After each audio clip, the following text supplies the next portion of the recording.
Kandidata sa tribong Maranao ang gikoronahang Hiyas sa Kadayawan 2022. Atong siren ang highlights sa Coronation Night pinaagi sa report ni John D. Esteban.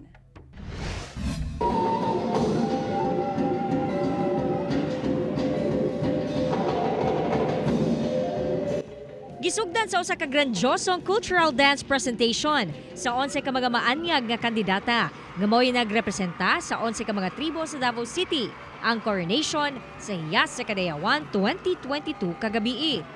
Usa-usa sab sila nga nagpaila-ila. Karuan pulo ay sawa ka. Hiyas Tata!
Dayon gisugdan sa kulba hinam nga question and answer portion.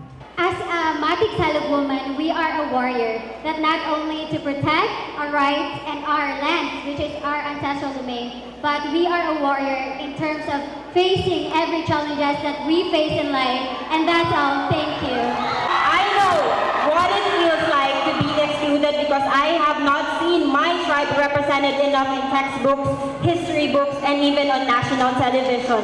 And through myself, I will use myself as an instrument for equal recognition of all 11 ethno-linguistic tribes. That will be all. Thank you so much. Sa katapusan, gikoronahan si Beauty Rose Gandarosa, ang kandidata sa tribong Maranao, isip Hiyas sa Kadayawan 2022. My project proposal is tutulan storytelling of Maranao culture through arts activities, reviving culture through arts, tourism, and education.